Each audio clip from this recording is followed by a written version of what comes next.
Assalamu alaikum students. Our today's lecture is going to be about CV writing or resume writing. Let's see the objectives that we are going to discuss in this lecture.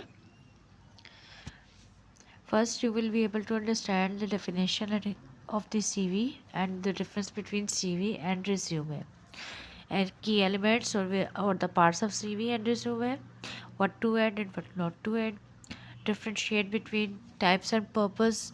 Based on types and their purpose, we have different CVs. We'll be also learning about the process of writing a CV. You will be writing CV yourself as well. Let's see what is a CV.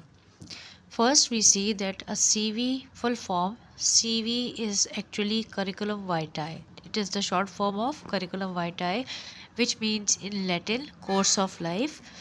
It is an in-depth document that describes the whole course of your career in full detail. In this document, you will be writing the whole course from day one to up till the present day. For example, you previously had 2 years of experience, so you will be mentioning that previous 2 years. What were those? It's usually at least 2 pages long, but can just as well be laid out over 10 plus pages if necessary. Basically 2 pages long होती है आपकी CV, but it can be more than 2 pages, 10 pages long भी हो सकती है if necessary. It is for those who have a lot of experience, a lot of professional experience, clinical experience. So obviously, they will be needing more than 2 pages. Our curriculum vitae contains details about your education, professional career, publications, awards, honors, and other achievements.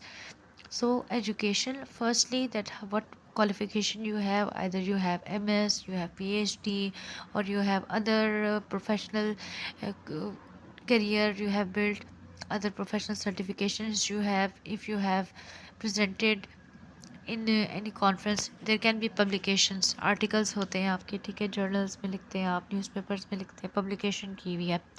If you are awarded with something, awards means grants, scholarships, honors, ठीक है, and other achievements, all these things are mentioned in the CV because it is a detailed document.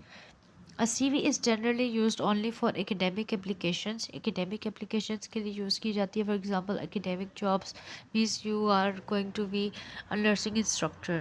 तो आप nursing के context में अपने nursing related जो आपका experience होगा academic साइड पे, आप उसको यहाँ पे explain करेंगे या डिटेल में लिखेंगे. ग्रांट्स, रिसर्च ग्रांट्स होती हैं, रिसर्च फेलोशिप्स होती हैं. If you have utilize any grant or research fellowship, you will be mentioning it. Now, what to include in a CV? This part is discussing that what are the important parts of CV, what information you will be adding in it. You already know कि CVs दी जाती हैं jobs के लिए, variety of jobs के लिए. तो CV के अंदर क्या क्या चीज़ें ऐड की जाती हैं. First, contact information. Obviously you will be writing your name, your contact information, that includes your address as well. All right, your email address. If you have some Instagram account, you can write it there. If you are available on LinkedIn account, you can write there that I am also available on my LinkedIn profile. Research objective. If you are applying for some research position, that you want to be a research or a fellow person at a research institute, तो आप अपने research के objective लिखते हैं कि मैं इस वजह से ज्वाइन करना चाह रहा हूँ कि मेरी ये रिसर्च है और मुझे यहाँ पे ये फ़ायदा मिलेगा या मैं यहाँ पे ये पुट इन करूँगा. प्रोफेशनल प्रोफाइल या पर्सनल स्टेटमेंट, और जैसे आप ऑब्जेक्टिव लिखते हैं, आपने सीवीज़ के ऊपर देखा होगा कि ऑब्जेक्टिव लिखा होता है that you are a highly motivated professional and you want to work in an institute to make improvements to your learning and your career as well. Example में ये आपको ज़्यादा क्लियर समझ आ जाएगा. Then your education, that is your qualification that you have attend up till now. Educational level क्या है आपका. Professional academic appointments means professionally if you have taught somewhere, तो आपने कहाँ कहाँ पढ़ाया है, तो आप वो लिख देंगे. If you have attended clinical duties, तो आप वहाँ पे क्लिनिकल अपना मेंशन कर देते हो कि how much clinical experience you have. if you have published books, book chapters, peer reviewed publication, other publication, you will be mentioning them section wise. Awards and honors, grants and fellowship, conferences, teaching experience, research experience, lab experience, graduate field work, all these things that are included here are the part of a CV. Non-academic activities, here it is mentioned on number 14 that non-academic activities. Non-academic activities were activities, for example, if you have participated in some sports, games, some essay writing competition or art competition. We have a lot of skills. Every one of us is blessed with a variety of skills, so we are also part of non-academic activities. Language and skills हैं अगर आपके पास, तो that adds to your profile, CV strong बना देती है, because you can conversate in more than one languages, तो it becomes your strength. Memberships है, अगर आप किसी रिसर्च इंस्टीट्यूट की मेंबरशिप है आपके पास, या किसी टाइप स्पोर्ट्स के क्लब की, या वैरायटी ऑफ क्लब्स आपके मौजूद होते हैं, ठीक है, मेंबरशिप्स आपके पास हो सकती हैं. रेफरेंसेस के पोर्शन में most of the time we write that they will be provided when if required or if asked for. Otherwise you mention one or two references that जिनके साथ आपने रिसर्च की हो सकती है, या आपके प्रोफेसर्स होते हैं उनको मेंशन कर देते हैं. So we are here now discussing about types of CV. So based on the purpose that why we are writing or what is our need, we use this type. So first it is chronological CV. Chronological means in the year wise order. ठीक है, कि 2001 में आपने क्या किया, 2002 में क्या किया, 2004 में क्या हुआ, ठीक है, chronological order in the manner how the years appeared. ठीक है, time and date होता है इसमें, date and years. A chronological CV enumerates the candidate's job experience in reverse chronological order. Now reverse chronological order क्या होता है, recent से previous की तरफ जाते हैं. फॉर एग्ज़ाम्पल आपकी रिसेंट जो थी डिग्री थी, फॉर एग्ज़ाम्पल पोस्ट RN है, तो you will be mentioning that आपने पोस्ट RN किया 2026 में, ठीक है. Then you will be mentioning if you did your BS in nursing किया था आपने, या आपने डिप्लोमा इन नर्सिंग किया था, तो उसका ईयर क्या था, 2020 था, 2024 था, या जो भी ईयर था, ठीक है, यानी बैकवर्ड्स आप जाते जाएंगे. देन आपका FSC, देन आपका मैट्रिक, ठीक है. This is reverse chronological order. तो क्रोनोलॉजिकल CV में we are following the reverse chronological order. Same after mentioning the qualification you will be mentioning the experience, jobs का एक्सपीरियंस, तो आप current से start करेंगे. Currently where you are serving you will be mentioning it. Afterwards you will be mentioning the previous job you attended, ठीक है, कि आपने 2026 में आप करंटली ये जॉब कर रहे हैं, वेयर एज आपने प्रीवियस किस इंस्टीट्यूट में सर्व किया था, कितने ईयर्स सर्व किया था, तो वो क्रोनोलॉजिकल ऑर्डर में आप मेंशन कर देंगे. This format is by far the most common CV layout in use. Most commonly आप जितनी भी CVs देखते हैं, आपने एक्सपीरियंस भी किया होगा बनाने का, तो all these CVs have this order. In using this format, the main body of the document becomes a professional experience. तो आप पहले अपना मेन बॉडी जो आपकी होती है ना, सेंटर जो पार्ट होता है आपका, मेजर पार्ट, वो आपका प्रोफेशनल एक्सपीरियंस बन जाता है. सेक्शन जो होता है, starting from the most recent experience chronologically backwards through a succession of previous experience. As I mentioned कि आप अपना करंट यानी करंटली कहाँ पे काम कर रहे हैं, एंड देन द बैकवर्ड्स आप अपना एक्सपीरियंस जो है वो मेंशन करते जाते हैं कि प्रीवियसली आपने कहाँ कहाँ जॉब की थी, या प्रीवियस क्या क्या डिग्रीज थी आपकी. The chronological resume works to build credibility through experience gained, क्या क्या एक्सपीरियंस गेन किया, while illustrating career growth over time, कि आपने कैसे ग्रोथ की अपने करियर में, उसको ये मेंशन कर रहे होते हैं आप इसमें. Then comes the second type of CV, that is functional CV. Functional CV lists work experiences and skill sorted by skill area और job function. अच्छा, functional कैसे है कि फॉर एग्जांपल आप क्लिनिकल ड्यूटी करना चाहते हैं, या क्लिनिकल टाइप की जॉब करना चाहते हैं जहाँ पे सिर्फ आप क्लिनिकल साइड को अटेंड करना चाह रहे हो, तो उस वक्त आप अपनी स्किल को लिखते हैं कि आपने जो स्किल या एक्सपीरियंस लिया है क्लिनिकल्स का, देन यू मेंशन कि आपका ये स्किल एरिया है, आप इसमें स्किल रखते हो, या जॉब के अंदर आपने क्या प्रैक्टिकली फंक्शनैलिटी शो की थी, वो आप यहाँ पे मेंशन करते हैं, यानी कि स्किल फोकस्ड हो जाती है इसमें.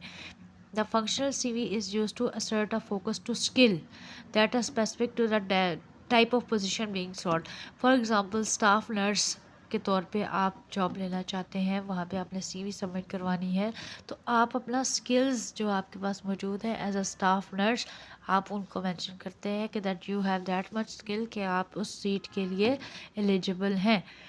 This format directly emphasizes specific professional capabilities and utilizes experiences summaries as its primary means of communicating professional competency. इसमें आप summarized format में भी लिख सकते हैं कि आपने previously जो clinical या skill experience की है वो इस तरीके से है and you are eligible candidate कि आप जो है इस position के लिए जब अप्लाई कर रहे हैं तो आपके पास इतना एक्सपीरियंस है, आपकी स्किल मौजूद है आपके पास कि आप उसके लिए जॉब अप्लाई कर रहे हैं और वो पोजीशन आप ले सकते हैं.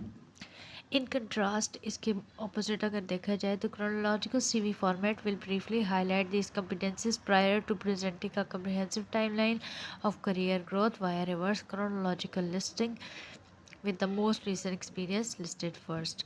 अच्छा, क्रोनोलॉजिकल में क्या हो जाता है कि आपका मोस्ट रिसेंट एक्सपीरियंस के बाद वाया रिवर्स आपका आ जाता है, वेरस इसमें जो होता है करियर ग्रोथ पे फोकस आता जा रहा होता है, टाइम लाइन चल रही होती है. ठीक है, लेकिन फंक्शनल में क्या होता है, आप डायरेक्ट आते ही अपनी स्किल के ऊपर है that you have that much skill, ये स्किल आपके पास मौजूद है, तो आप स्किल को लिखते हो. उसमें आप क्रोनोलॉजी को नहीं फॉलो करते, मतलब ईयर वाइज उसमें फिर आप उसको एक तरह से स्किप कर देते हैं, फिर समराइज्ड फॉर्म में आप लिख देते हैं that these skills you have and you are eligible candidate. Functional CV works well for those who are making career change for example आप करते हैं नर्सिंग में. करियर चेंज कैसे है, फॉर एग्जांपल आप जो है वो एजुकेशनल साइड पर हैं, आप करियर चेंज क्या है कि आप क्लिनिकल साइड पे शिफ्ट हो जाते हैं, तो this type of shift will be utilizing to write to functional CV. आप वहाँ पे फंक्शनल CV लिखोगे. Having a varied working history and with little work experience, के वर्क एक्सपीरियंस आपका कम था लेकिन आपने करियर चेंज करना चाह रहे हैं, उस वक्त ये काम आ जाती है कि आपके पास स्किल है.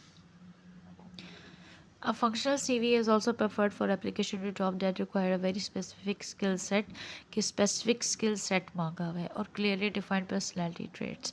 Better for fresher के लिए ये होता है, यानी कि न्यू अभी आया है, उसके पास न्यू स्किल है, स्पेसिफिक उसने लर्न किया है, अभी उसके पास इतना ज़्यादा एक्सपीरियंस नहीं है, तो क्लियरली डिफाइंड आपका इसमें आ जाता है. ठीक है. Then comes your combination or hybrid CV. This is a combination of both chronological and functional, इन दोनों को मर्ज कर देते हैं एक तरह से आप, यानी कि दोनों को कंबाइन करके एक आपने अकॉर्डिंग टू द सिचुएशन जो है या अकॉर्डिंग टू द जॉब की जो सेंसिटिविटी है उसके अकॉर्डिंग आपने बना दी. The combination CV balances both functional and chronological approaches. This allows you to draw attention to the things you want a recruiter to notice. कि ये सिर्फ उसके तरफ ध्यान दिलाएगी जो कि आप अपने रिक्रूटर, यानी जिस जहाँ पे आप जॉब अप्लाई कर रहे हैं, रिक्रूट होना चाह रहे हैं, उस रिक्रूटर को नोटिस करने में हेल्प करेगी. You draw attention away from the things you don't want to highlight, और उन चीज़ों से अटेंशन दूर साइड पे कर देगी जिसकी तरफ आप उसको अटेंशन नहीं दिलाना चाह रहे. ठीक है, और without attempting to hide them, आप उसको हाइड ही नहीं करते हैं बट आप हाईलाइट या मेन फोकस ही उस पर रखते हैं जो आपकी रिक्वायर्ड है. Just like a functional CV, you highlight your notable and important skills at the top of the hybrid CV. Top पे आप अपनी नोटेबल स्किल्स सीखते हैं. अ combination CV highlights your skill over your work history. ठीक है, work history के ऊपर skills जो है हाईलाइट करती है. Hybrid CVs are a great compromise for people with career gaps and career changers, यानी करियर के अंदर गैप्स आ गया तो आप हाइब्रिड CV यूटिलाइज करके अपना जो है मेंशन कर सकते हैं एवरीथिंग. करियर चेंज किया है तो वहाँ पे आपको यूटिलाइज हो जाएगी. However they will not be the best choice for people with a traditional work history. Traditional work history for example एक बंदा सिर्फ एजुकेशनल फील्ड में ही है तो वो ट्रेडिशनल वर्क हिस्ट्री रखता है, तो वो हाइब्रिड को बेशक स्किप कर सकता है. ठीक है. So let's come to now academic CV. Academic CV obviously academic side पे आप यूज़ करेंगे where you are becoming a professional in scholarly field. Scholar बनना चाह रहे हैं आप. ठीक है, आप एजुकेशनिस्ट बनना चाह रहे हैं, आप फील्ड के अंदर एकेडमिक साइड पे आ गए हैं. Then you are utilizing your academic CV। उसके अंदर आपकी सारी इंफॉर्मेशन आ जाती हैं, रिसर्च के experience, teaching experience, publications, presentations, conferences में अब अगर आपने प्रेजेंट किया तो वो सबका सब आ जाएगा इसमें। An academic CV is a detailed overview of your entire scholarly and professional history। तमाम का तमाम स्कॉलरली और प्रोफेशनल हिस्ट्री आपकी आ जाएगी। ये आप कहाँ पे यूटिलाइज़ कर रहे होते हो? Use for university positions, universities के लिए जॉब लेना चाह रहे हो वहाँ अप्लाई कर रहे हैं। Then you are utilizing it. Research roles, research assistant होता है आपके अक्सर इदारों में जहाँ पे रिसर्च का काम करवाया जा रहा होता है, ठीक है। रिसर्च असिस्टेंट की रोल्स होते हैं, वहाँ पे ये आपके काम आती है एकेडमिक CV कि आप अपना एकेडमिक करियर ही उसमें मेंशन करते हैं। Grants and graduate school obviously graduation या BS लेवल के जो स्कूल्स होते हैं या जिनको आप ग्रेजुएट कॉलेज भी कह सकते हैं, ठीक है, वहाँ के लिए अगर आप अप्लाई करना चाह रहे हैं तो आप एकेडमिक CV देंगे। It is comprehensive with a complete record of academic life कि आपने क्या क्या एकेडमिक लाइफ में अचीवमेंट्स की हैं। It does not have a specific page limit. इसमें पेज लिमिट स्पेसिफिक नहीं है, ठीक है। It can be tailored according to the job description. Tailored mean created या एडजस्टेड, उसको अपनी अकॉर्डिंग टू करियर आप उसकी डिस्क्रिप्शन में जो है उसमें अकॉर्डिंगली एडजस्ट करते जाते हैं। की सेक्शंस क्या क्या होते हैं टिपिकली, जो कि तकरीबन हर तरह की CV में मौजूद होते हैं, जस्ट उसको फॉर्मेटिंग जो है उसकी थोड़ी चेंज हो जाती है और फोकस आपका चेंज हो जाता है। इसमें कॉन्टैक्ट इन्फॉर्मेशन आ गई, पर्सनल स्टेटमेंट आ गई, education, research experience, teaching experience, publications, presentations, awards and professional service listed in reverse chronological order. यहाँ पे भी आप रिवर्स ऑर्डर यूज़ करेंगे, करंटली आप क्या काम कर रहे हैं एंड देन प्रीवियसली आपने क्या काम किया था। Now let's come to the resume.